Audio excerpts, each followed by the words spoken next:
Alright. Alright, guys. This is, of course, Randy Kwan. And today is April 16th, 2020.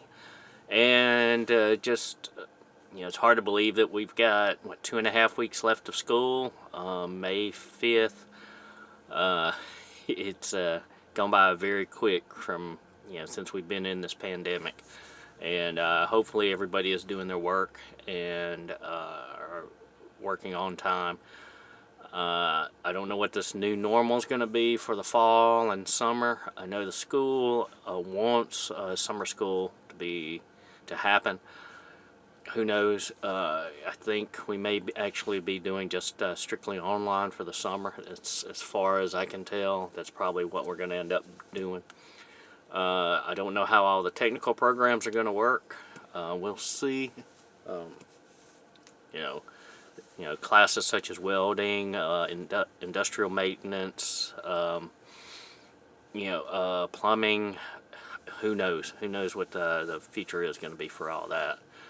But let's see. Wanted to give an update on the Easter tornadoes that we had.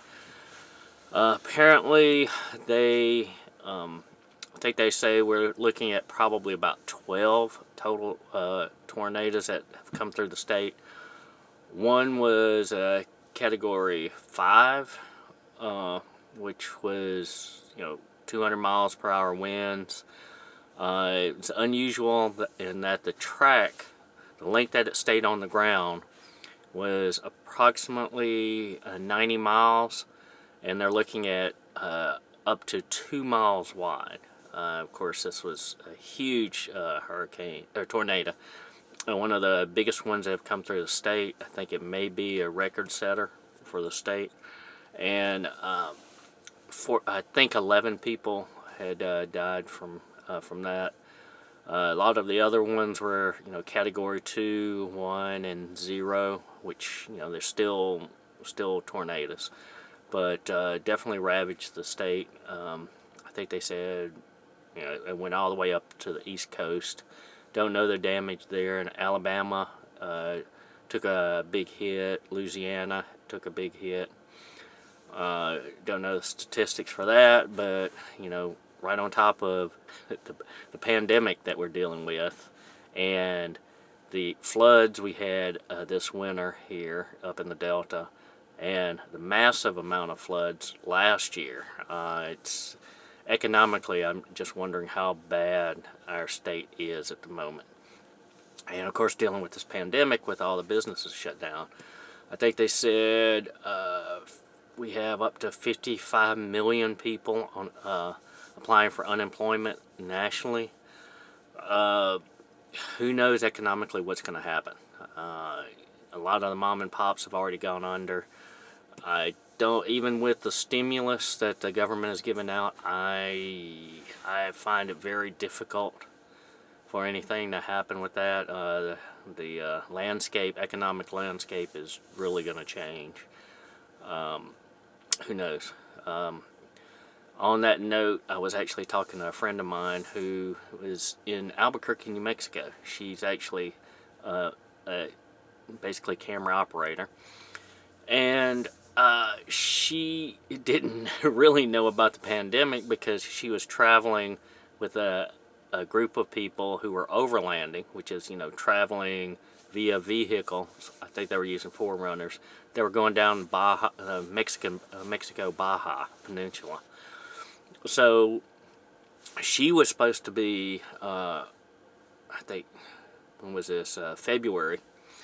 They left the U.S. to go down to close to Cabo San Lucas, and traveling on the beach, driving down the roads, dusty roads and all that stuff. So she had text, but no internet, and no cell phones, that she could get. So she was supposed to have been coming back to work on a movie with Idris Elba.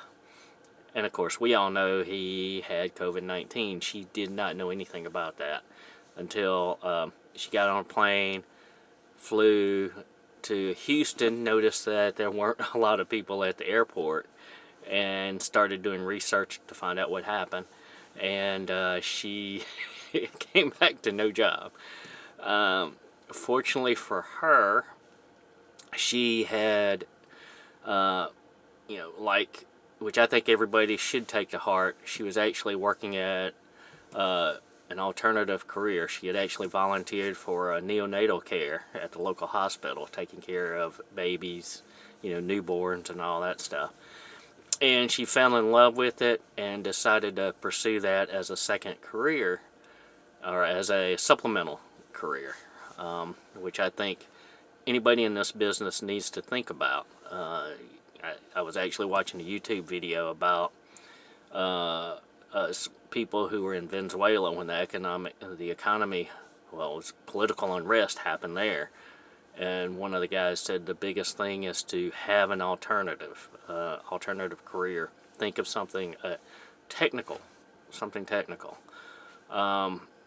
So she was pursuing that as a alternative, well, supplementary career. And so she's actually been in school and has been dealing with all that, thank goodness. But it was fun catching up with her because she and I hadn't talked in about 5 years. It was good catching up with her, and she's surviving.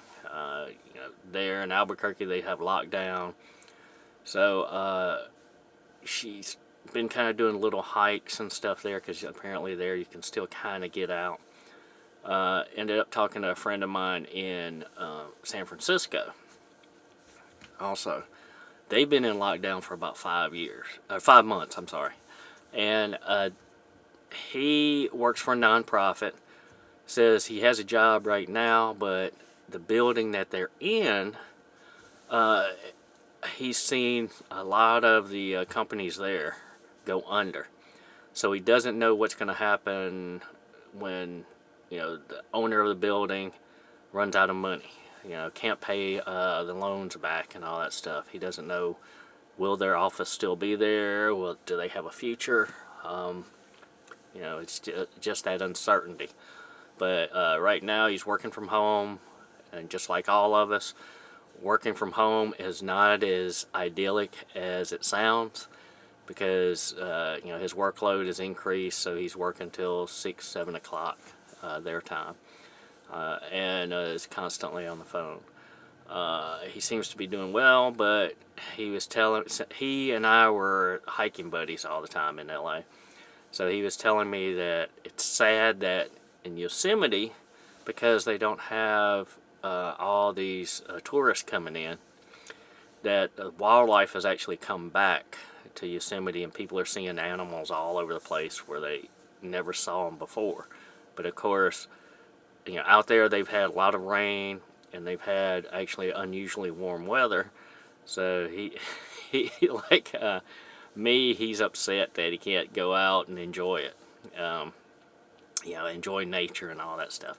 Now his mom, who is 80 years old, and he's actually from New York, Long Island, and once all this pandemic started, his mom got a call to volunteer. She said yes, but then they told her that she would be stationed in New York City.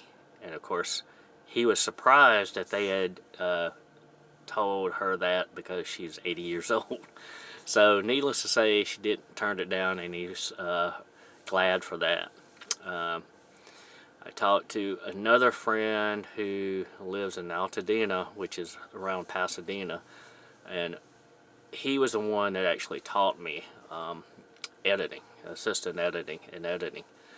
And fortunately for him, his two sons have finished college and they were working, so once they got out of the nest, he decided to kind of semi-retire, and it's only taking passion projects. And he says it's actually been working out well for him that way. But his two kids, one who was working in New York, one who was working in, I think he said, New Jersey. Soon as COVID-19 got bad over there, they actually came back to LA, and they're actually working from home. Since they have lockdown, they're in week 5, I think is what he said. 5 or no 6. It's week 6 for them. So you know, it's not a problem. They've got everything they need. So he's catching up on a lot of movies, kind of like a lot of us. Which, by the way, Netflix is turning out to be the winner on this, because I saw an announcement in Variety yesterday that their stocks are worth more than Disney right now. You know, Disney used to be the monster in the room, and now Netflix has become the #1, you know, valued stock, entertainment stock. So that was actually pretty interesting. But it was fun catching up with him, with Chris, you know, my friend in LA, who is the editor. I hadn't talked to him in probably 6-7 years, so it was nice catching up, and we kind of fell back into the same old routine of talking about movies and all that. It was actually kind of nice because I kind of missed that. He was a big foreign film watcher, so it was kind of nice, and I like a lot of foreign films, so it was kind of nice catching up on things. Let's see. Basically, let me give you guys an update on what's going on.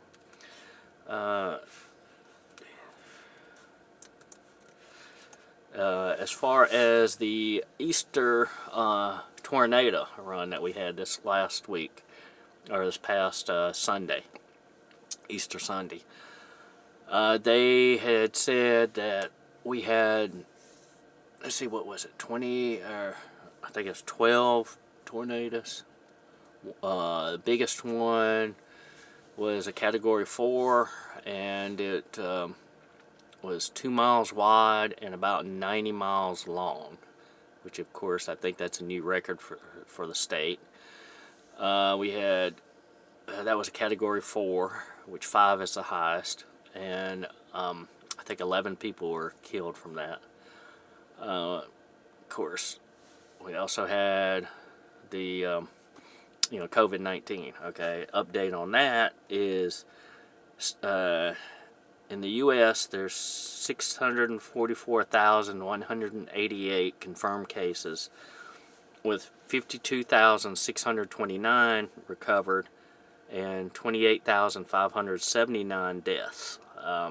Here in Mississippi, we've got 3,087 confirmed cases and 111 deaths.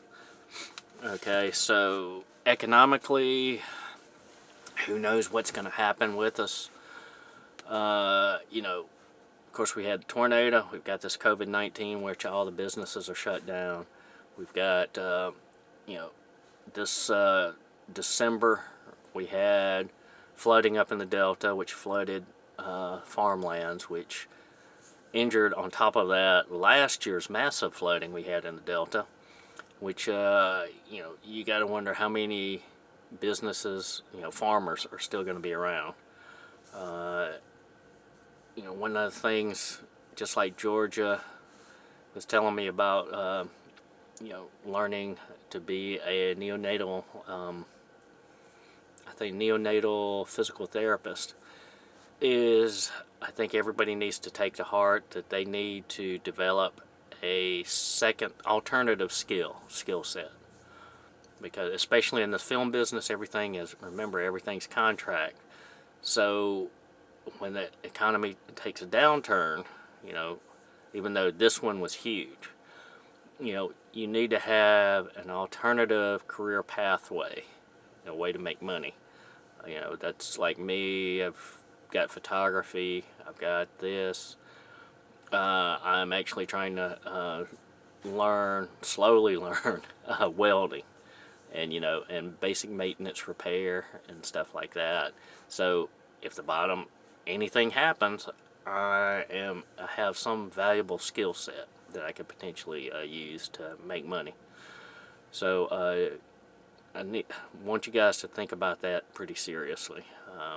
You know, this industry's rocky as it is, and then with the economic situation that we're in, you know, who knows what the future is. guess that's kind of about it, and I will talk to you guys later. Bye.